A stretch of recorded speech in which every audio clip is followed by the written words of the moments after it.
तो स्वागत है आपका हमारे YouTube चैनल में। आज हम बात करने वाले हैं रीजनिंग के प्रश्नों के बारे में और साथ में ही जीके के महत्वपूर्ण प्रश्न। तो देरी न करते हुए करते हैं चालू। ये रहा आपके सामने पहला प्रश्न। उस विकल्प का चयन करें जो दर्पण के बाईं ओर रखे जाने पर दी गई आकृति का दर्पण छवि से सर्वाधिक मेल खाता है। मतलब दर्पण जो है, यहाँ पे दर्पण रखा जाए तो कैसा प्रतिबिंब बनेगा। तो ऑप्शन नंबर कौन सा हो जाएगा? तो पहले का ऑप्शन नंबर देखिए कैसा हो जाएगा। इस प्रकार से अगर जो दर्पण हम यहाँ पे रख दें तो आकृति हमको ऐसी मिलेगी। तो ऑप्शन नंबर पहला राइट आंसर हो जाएगा। आते हैं अपने अगले प्रश्न की तरफ। ये रहा आपके सामने दूसरा प्रश्न। यदि एक निश्चित कूट में NaP को MZO के रूप में कूटबद्ध किया जाता है तो उसी कूट में SNEEZE को किस रूप में कूटबद्ध किया जाता है? तो यहाँ पे देखिए सब में यहाँ N से M बना, मतलब -1 हुआ। यहाँ A से Z हुआ -1 -1 -1 हुआ, सब में -1 है। तो इसमें भी -1 कर दीजिए। इसमें से -1 गया तो बना R बना R, और N से एक गया तो यहाँ पे हमारा M बन जाएगा। E से एक गया तो हमारे पास D बन जाएगा, और Z से एक जाएगा तो Y बन जाएगा, E से फिर जाएगा तो D बन जाएगा। तो RMDD कौन सा है? RMDD ऑप्शन नंबर पहला वाला राइट आंसर हो जाएगा। आते हैं अपने अगले प्रश्न की तरफ। नीचे दिए कथनों में दो कथन निष्कर्ष दिए गए हैं। यह मानते हुए कि कथनों में दी गई जानकारी सत्य है, भले ही सर्वज्ञात तथ्यों से भिन्न प्रतीत होती है, और यह निर्णय करें कौन सा निष्कर्ष तार्किक और निश्चित रूप से कथन में दी गई जानकारी अनुसरण करते हैं। तो यहाँ पे देखिए क्या है कथन पहला। देखिए कुछ चम्मचे ग्लास हैं, कुछ चम्मचे, ये अगर जो चम्मचे हैं तो यहाँ पे कुछ, एक सेकेंड, इसको हम ग्लास कर लेते हैं। ये ग्लास, ये वाला पार्ट थोड़ा सा ग्लास हो गया। सभी टेढ़ी चम्मच हैं, सभी टेढ़ी, तो यहाँ पे जो छोटा ये है पार्ट, ये टेढ़ी हो गया, चम्मच हो जाएगा। सभी टेढ़ी, ये जो टेढ़ी है ये वाला थोड़ा गोला, यहाँ पे देखिए ये हो गया टेढ़ी का, और फिर ये हो गया चम्मच, अब ये हो गया ग्लास। तो यहाँ पे देख कुछ टेढ़ी ग्लासें हैं, कुछ टेढ़ी ग्लासें हैं, तो यहाँ पे तो नहीं, कुछ टेढ़ी ग्लासें हैं नहीं है, कुछ ग्लासें टेढ़ी हैं यहाँ पे नहीं। तो यहाँ पे कोई भी अनुसरण नहीं करता है। तो ऑप्शन नंबर कौन सा हो जाएगा? यहाँ पे देखिए ऑप्शन सी, ना तो फर्स्ट ना तो सेकंड अनुसरण करता है। ऑप्शन सी राइट आंसर हो जाएगा। अगला प्रश्न देखिए। नीचे दिए गए प्रश्न आकृति के अनुसार एक कागज को मोड़कर काटा जाता है।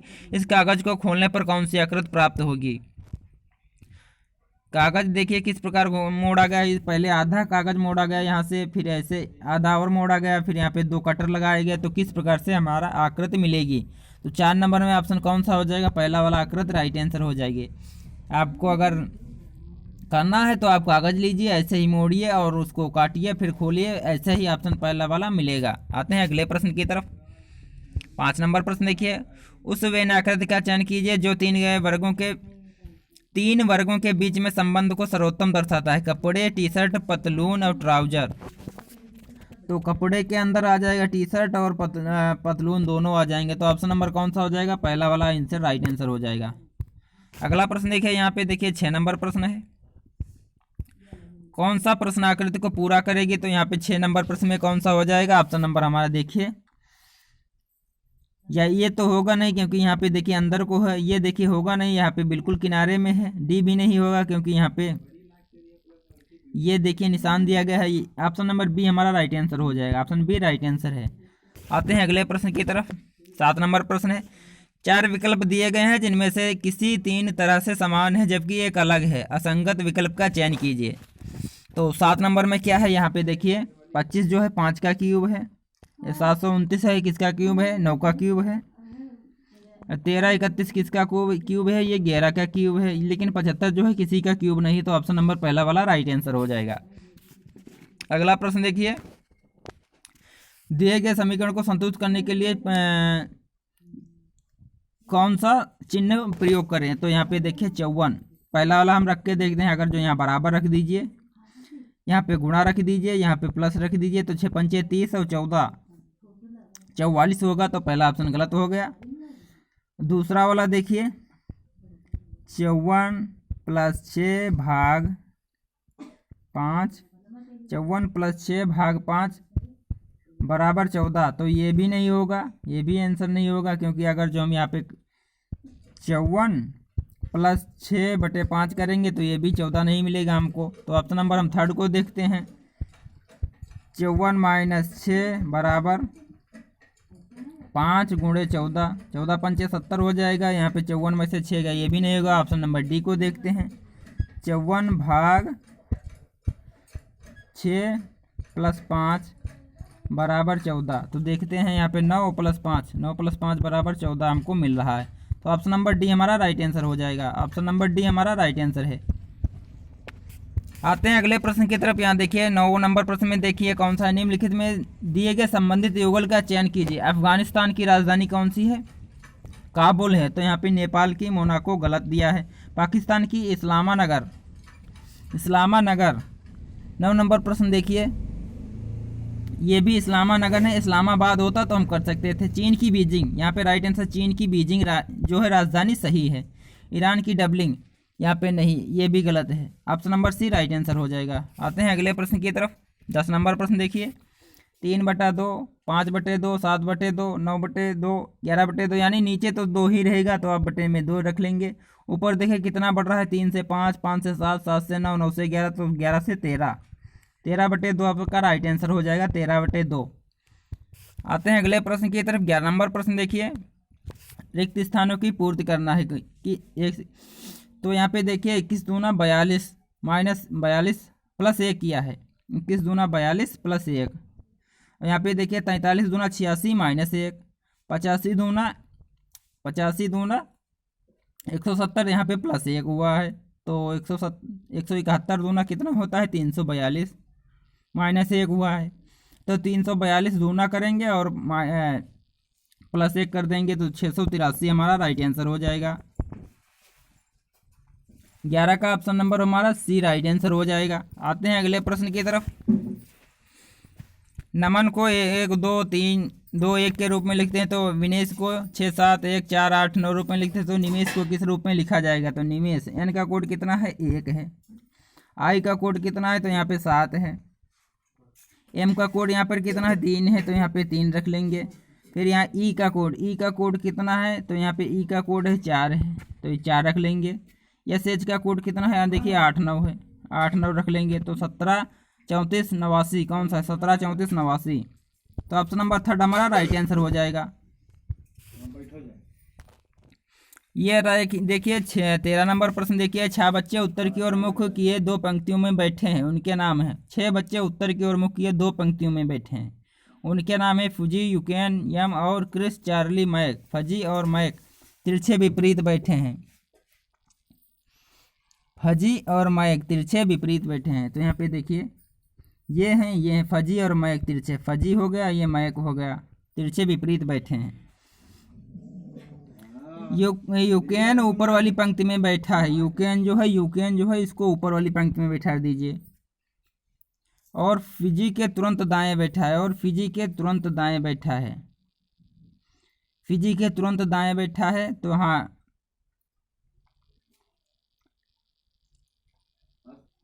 इसको इस प्रकार बनाइए। फिर यहाँ पे अगर जो हम इसको यहाँ पे देखिए एम कर देते हैं, मैक को कर दे फिजी है।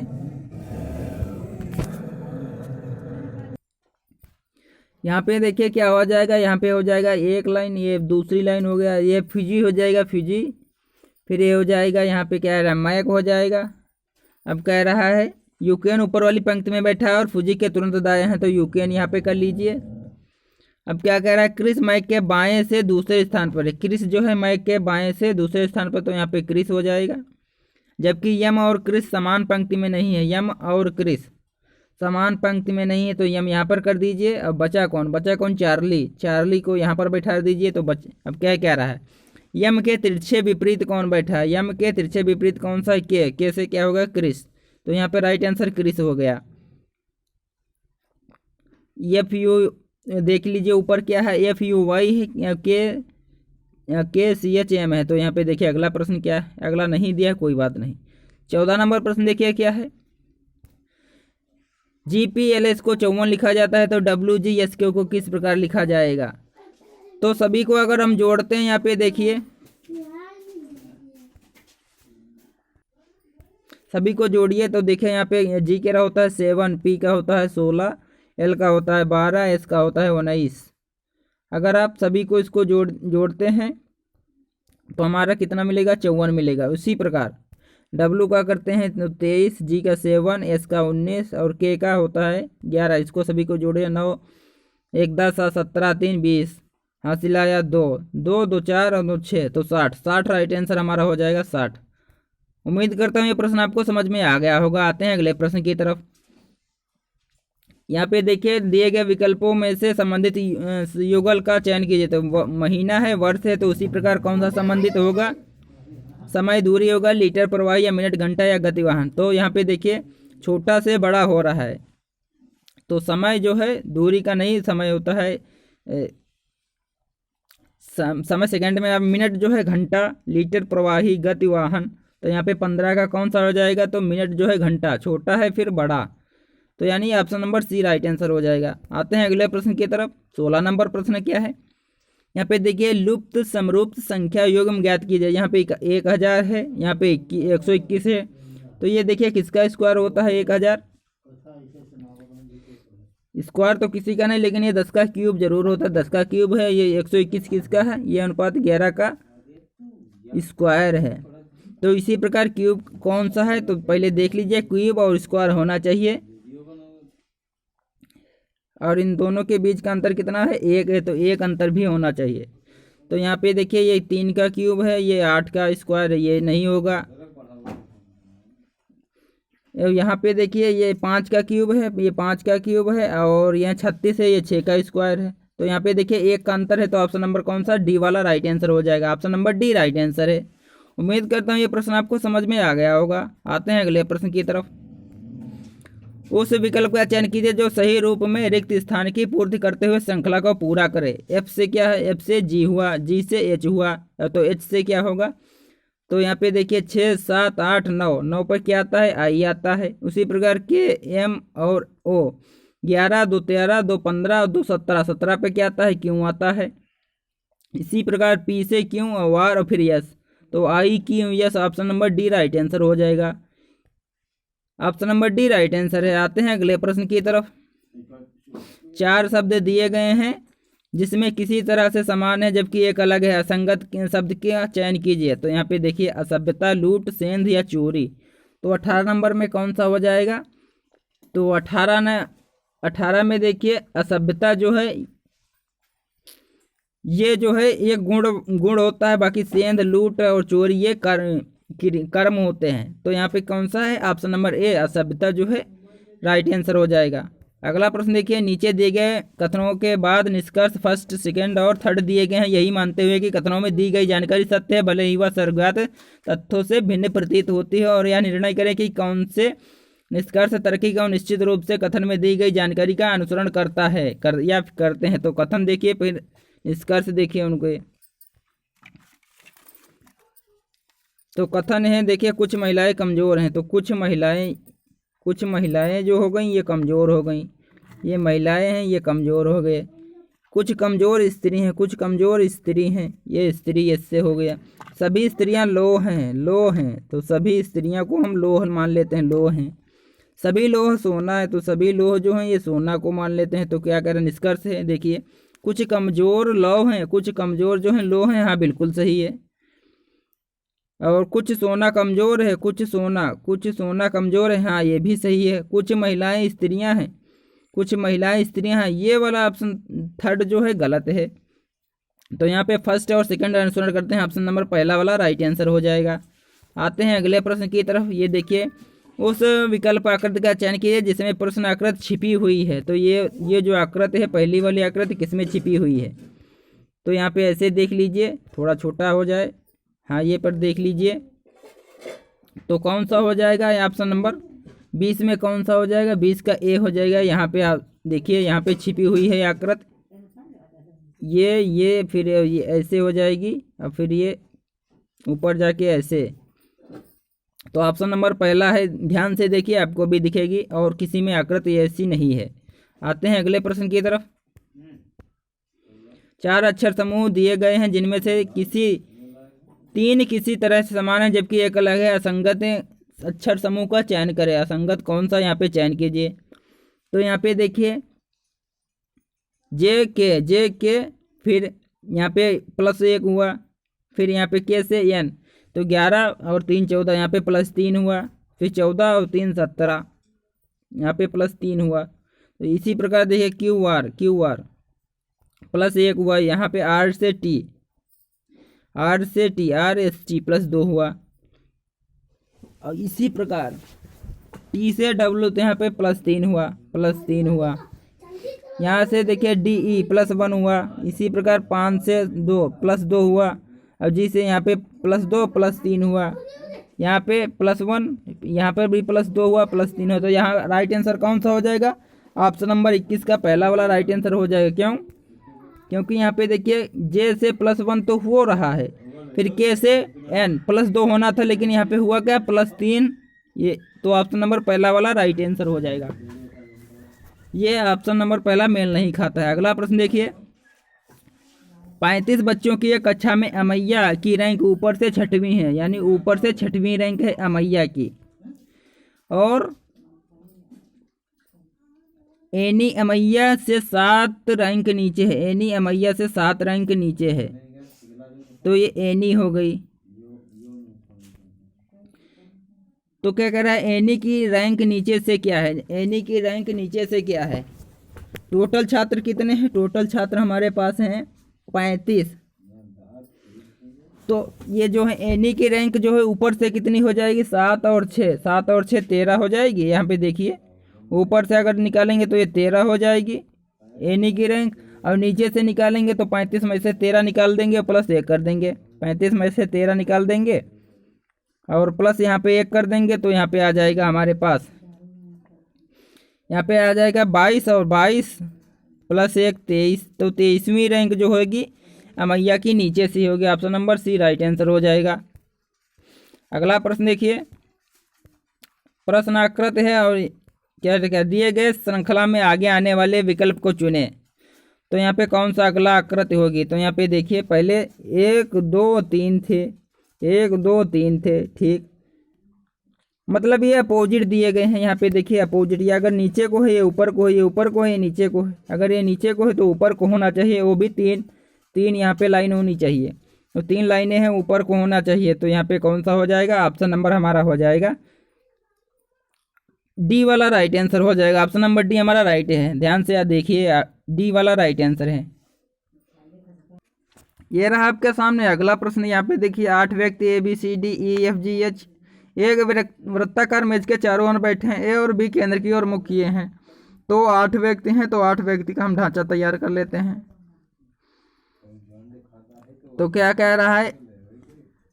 ए और बी केंद्र की ओर मुखी हैं, ए और बी केंद्र की ओर मुखी हैं, बाकी जो है 6 अन्य व्यक्ति विपरीत मुख किए हुए हैं। ए एच के दाएं दूसरे स्थान पर है। ए जो है एच के दाएं, तो एच यहाँ पे कर लीजिए, इसके दाएं दूसरे स्थान पर।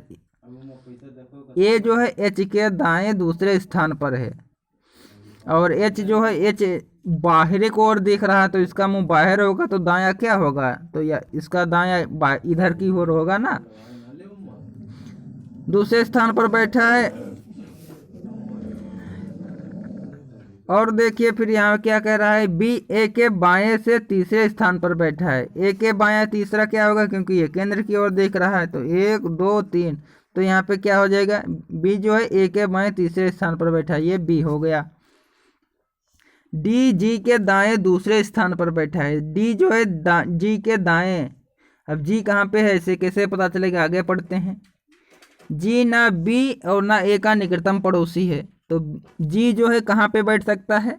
जी यहाँ पर बैठ सकता है। क्या कह रहा है? जी जो है ना तो बी का पड़ोसी, यानी यहाँ भी नहीं होगा, और यहाँ भी नहीं होगा, यहाँ भी नहीं होगा, यहाँ भी नहीं होगा, तो जी यहाँ पर बैठा दीजिए। अब ऊपर वाला बना लीजिए। डी जी के दाएं से दूसरे स्थान पर बैठा है। जी कहाँ है? जी का मुंह बाहर की ओर होगा, क्योंकि ये केंद्र की ओर नहीं देख रहा है, तो इसके दाएं दूसरा कहाँ कौन बैठेगा? तो ये डी बैठेगा, डी बैठेगा।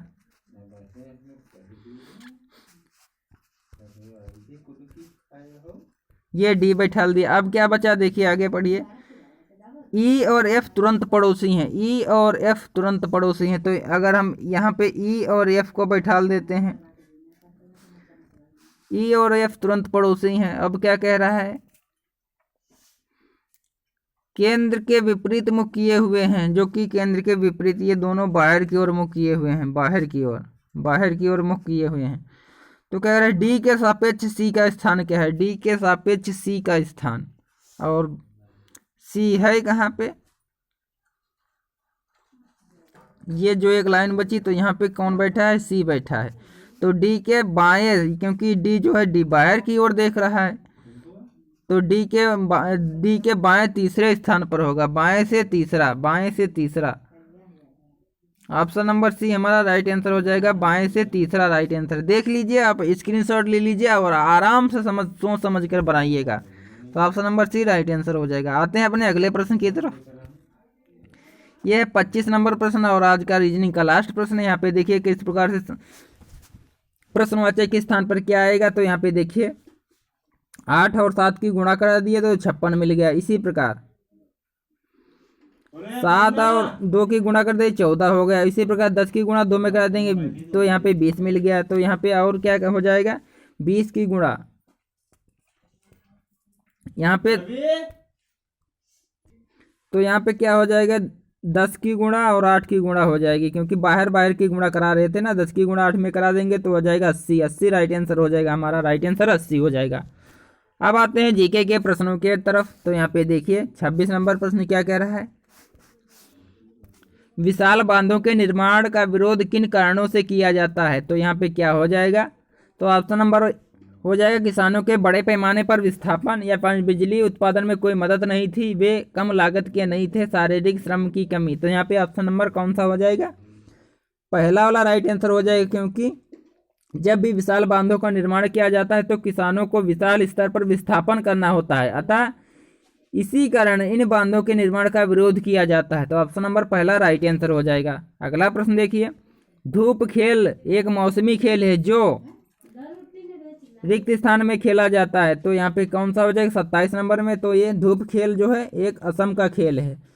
धूप खेल एक मौसमी खेल है जो असम राज्य में खेला जाता है। Option number C right answer हो जाएगा। अगला प्रश्न देखिए, भारत में 1921 में जमशेदपुर में पहला लौह और इस्पात कारखाना किसने स्थापित किया था। तो 1921 में जमशेदपुर में कौन सा हो जाएगा, तो यहाँ पे J N. Tata. Option number C right answer हो जाएगा। 29 नंबर प्रश्न देखिए, प्रधानमंत्री रोजगार योजना PMRY योजना के कौन से वर्ष प्रारंभ की गई थी। मतलब प्रधानमंत्री रोजगार योजना किस वर्ष प्रारंभ की गई थी। तो 29 नंबर में प्रश्न कौन सा हो जाएगा, तो ये हो जाएगा 2 अक्टूबर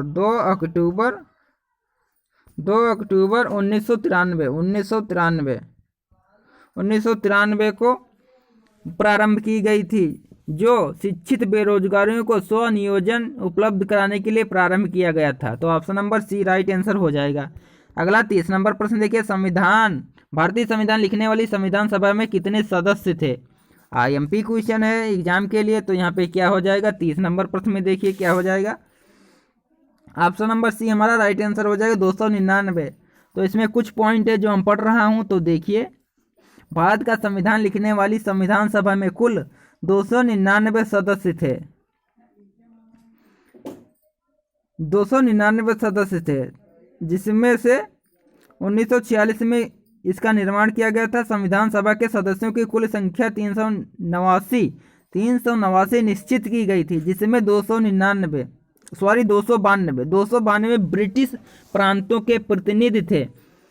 389 निश्चित की गई थी, जिसमें 292 ब्रिटिश प्रांतों के प्रतिनिधि थे, 4 जो थे चीफ थे, कमिश्नर क्षेत्रों के प्रतिनिधि, और 93 जो थे 93 देसी थे, देसी रियासतों के प्रतिनिधि थे। तो ऑप्शन नंबर कौन सा हो जाएगा, 299 ऑप्शन राइट आंसर हो जाएगा। अगला प्रश्न देखिए 31 नंबर प्रश्न है, निम्नलिखित में से कौन सी नीति काम करने के अधिकार के अंतर्गत आती है। तो ऑप्शन कौन सा हो जाएगा, 31 में हो जाएगा option number B MNREGA, Mahatma Gandhi राष्ट्रीय ग्रामीण रोजगार गारंटी अधिनियम। तो ऑप्शन नंबर बी हो जाएगा, जो काम करने के अधिकार के अंतर्गत आते हैं, जिसमें प्रतिदिन के हिसाब से पैसा दिया जाता है। Option number B right answer हो जाएगा। अगला प्रश्न देखिए 32 नंबर प्रश्न क्या है, सूर्य, नदियाँ और तालाबों की पूजा से जुड़ा त्यौहार कौन सा है? तो सभी को पता होगा, ये बहुत ही IMP क्वेश्चन है। ये हो जाएगा छठ पूजा। छठ पूजा जो है पूर्वांचल एरिया साइड में, बिहार साइड में ज़्यादा प्रचलित है, वहाँ का मुख्य त्यौहार है छठ पूजा। छठ पूजा का त्यौहार सूर्य, नदियों और तालाबों की पूजा से जुड़ा हुआ है और त्यौहार जो दीपावली के बाद मनाया जाता है। यह त्यौहार मुख्यतः पूर्वी उत्तर प्रदेश, बिहार और झारखंड आदि राज्यों में मनाया जाता है। अगला प्रश्न देखिए, सितारों की जगमगाहट का कारण है। तो सितारों किस तरह से जगमगाते हैं? तो वायुमंडलीय परतों से प्रकाश के अपवर्तन के कारण। तो वायुमंडलीय प्रकाश के अपवर्तन के कारण ऑप्शन नंबर पहला राइट आंसर हो जाएगा। वायुमंडल में 4 परतें हैं, तो क्षोभमंडल पहला हो जाएगा, पहली परत हो जाएगी क्षोभमंडल, दूसरी हो जाएगी समतापमंडल, तीसरी हो जाएगी मध्यमंडल, चौथी हो जाएगी वायुमंडल। तो ऑप्शन नंबर कौन सा हो जाएगा? ऑप्शन नंबर पहला वाला राइट आंसर हो जाएगा। अगला प्रश्न देखिए, भारत के अधिकांश शास्त्रीय नृत्य 3 मुख्य पहलुओं से मिलाते हैं, 3 मुख्य पहलुओं को मिलाते हैं, भाव, राग और तीसरा कौन सा हो जाएगा? तो 34 नंबर में हो जाएगा ताल। भाव, राग और ताल। भारत में अधिकांश शास्त्रीय नृत्यों में भाव, राग और ताल नामक 3 पहलुओं का संगम देखने को मिलता है।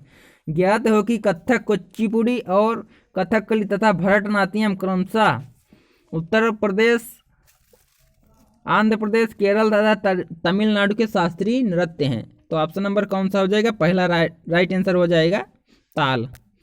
अगला प्रश्न देखिए, किस भारतीय कलाकार को जीवन काल उपलब्धि लाइफ टाइम अचीवमेंट अवार्ड ग्रामी पुरस्कार से सम्मानित किया गया? तो कौन सा हो जाएगा? 35वें ऑप्शन हो जाएगा पंडित रविशंकर, जो कि लाइफ टाइम अचीवमेंट अवार्ड से सम्मानित किया गया है। अगला प्रश्न देखिए, भाखड़ा नागल बांध किस नदी पर अवस्थित है? तो 36 नंबर प्रश्न हो जाएगा ऑप्शन नंबर। भाखड़ा नागल जो है सतलज नदी पर स्थित है। भाखड़ा नागल परियोजना पंजाब, राजस्थान और हरियाणा राज्यों का संयुक्त उपक्रम है। इस परियोजना को भारत में प्रमुख बहुउद्देशीय परियोजना माना जाता है। भाखड़ा नागल परियोजना वर्ष 1948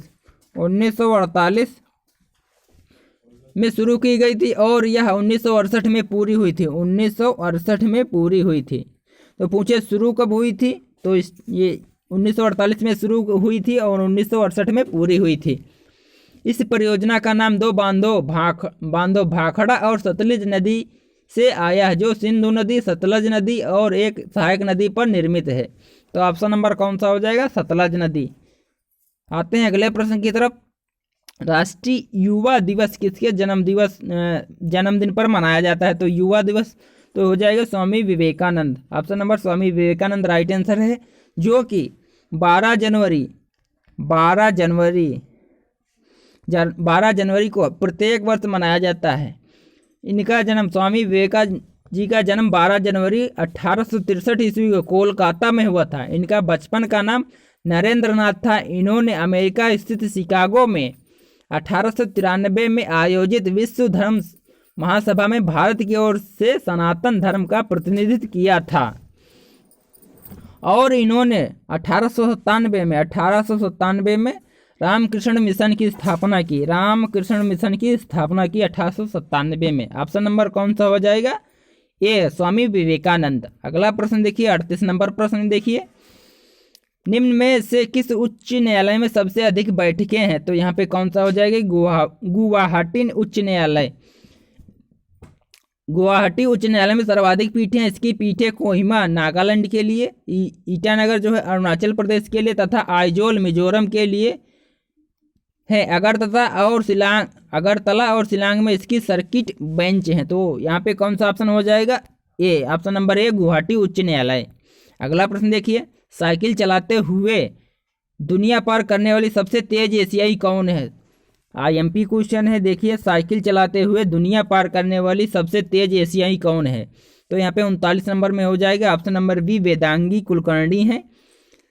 जो साइकिल चलाते हुए दुनिया पार करने वाली पुणे की 20 साल की सबसे तेज एशियाई वेदांगी कुलकर्णी है। तो ये 20 साल की हैं और कहाँ की हैं, तो ये पुणे की हैं, पुणे की, मुंबई के पुणे की हैं। तो ऑप्शन नंबर हमारा बी राइट आंसर हो जाएगा। अगला प्रश्न देखिए, 69वें गणतंत्र दिवस 2018 में अशोक चक्र से किसे सम्मानित किया गया है। तो यहाँ पे राइट आंसर 40 में कौन सा हो जाएगा, option number B Jyoti Prakash निराला। 69वें गणतंत्र दिवस में 2018 में ज्योति प्रकाश निराला को मरणोपरांत, मतलब ये मरने के बाद इनको अशोक चक्र से सम्मानित किया गया था। ऑप्शन नंबर बी हमारा राइट आंसर हो जाएगा। आते हैं अगले प्रश्न की तरफ। भूमि पर उच्च जनसंख्या दबाव के क्षेत्रों में किस प्रकार की खेती की जाती है।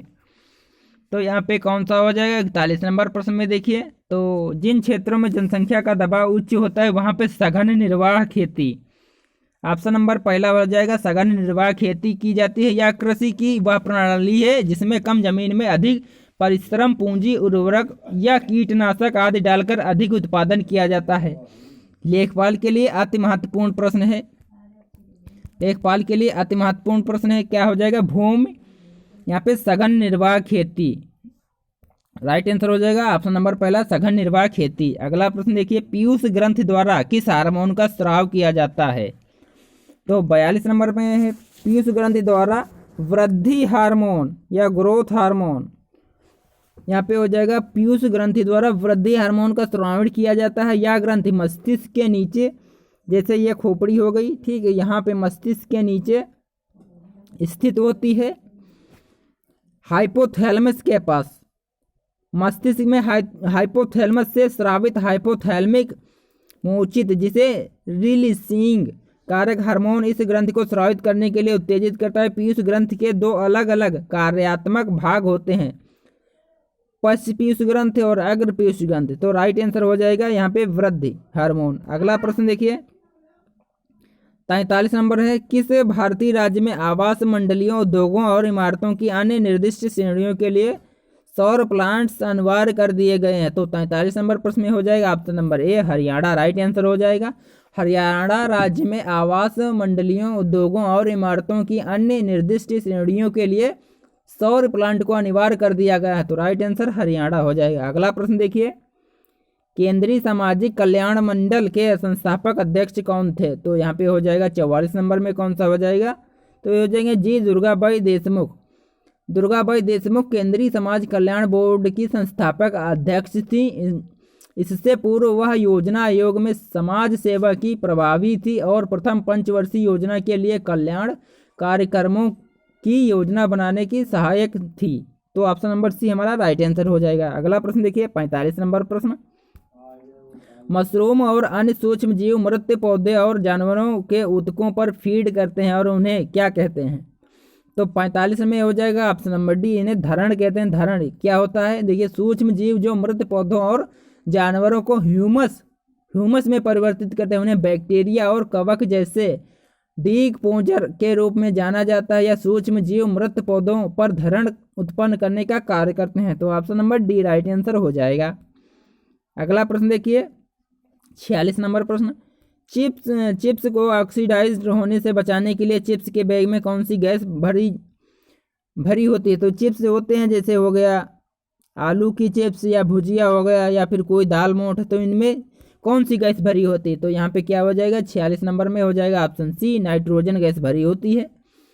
चिप्स के पैकेट में ऑक्सीडाइज होने से बचाने के लिए ऑक्सीजन के बजाय नाइट्रोजन गैस भरी जाती है, जो बैक्टीरिया और दूसरे कीटाणुओं को बढ़ने से रोकती है। इसके कारण चिप्स सीलते नहीं है, मतलब सीलन नहीं पहुंचती है, जो वैसे कि वैसे ही बने रहते हैं सालों साल तक। 47 नंबर प्रश्न देखिए, 2 साल तक बिना किसी मुकदमे के राजनीतिक कैदियों को हिरासत में रखना किसकी विशेषता थी। तो यहाँ पे हो जाएगा 47 नंबर प्रश्न में हो जाएगा option number A Rowlatt act. Rowlatt act जो है इसे काला कानून कहा गया है। ये कब आया था, 1919 में आया था। 2 साल तक बिना किसी मुकदमे के राजनीतिक कैदियों को हिरासत में रखना रॉलेट एक्ट 1919 के विशेषता थी। इस एक्ट के अंतर्गत किसी भी भारतीय को क्रांतिकारी गतियों गतिविधियों में संलग्न होने का संदेह होने के कारण गिरफ्तार किया जा सकता था। मतलब ये था, ना दलील ना अपील और ना सुनवाई का कानून था, इसे काला कानून कहा जाता था। इसी एक्ट के अंतर्गत डॉक्टर सैफुद्दीन किचलू तथा डॉक्टर सत्यपाल को गिरफ्तार किए जाने का विरोध करने के लिए 13 अप्रैल 1919 को अमृतसर के जलियांवाला बाग में लोग एकत्रित हुए थे, परंतु जनरल डायर ने उन पर गोलियां चलवा दी और इस घटना को जलियांवाला बाग हत्याकांड के नाम से जाना जाता है। तो जलियांवाला बाग कब हुआ था? तो 13 अप्रैल 1919 को हुआ था। कहाँ पे? अमृतसर, पंजाब में। तो ऑप्शन नंबर यहाँ पे ए हो जाएगा। अगला प्रश्न देखिए, देशों की तुलना करने के लिए प्रमुख अर्थशास्त्री विशेषता है उनकी, तो ये क्या है? यहाँ पे देखिए,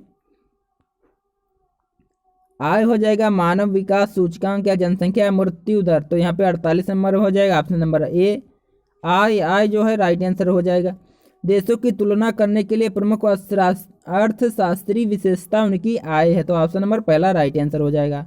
अगला प्रश्न देखिए, ईस्ट इंडिया कंपनी के आविर्भाव के बाद निम्नलिखित में से किस समुद्री बंदरगाह का पतन हो गया था? बंदरगाह का पतन हुआ। तो ईस्ट इंडिया कंपनी के आविर्भाव के बाद सूरत बंदरगाह का पतन हो गया था। ईस्ट इंडिया कंपनी की स्थापना कब हुई थी? तो 1599 में स्थापना इंग्लैंड में महारानी एलिजाबेथ के प्रथम राजपत्र द्वारा की गई थी। 31 दिसंबर 1600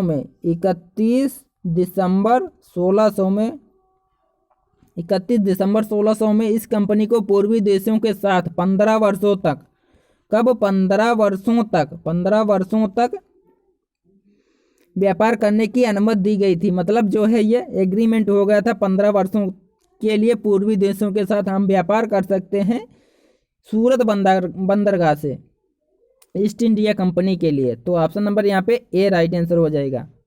अगला प्रश्न देखिए, और आज का लास्ट प्रश्न है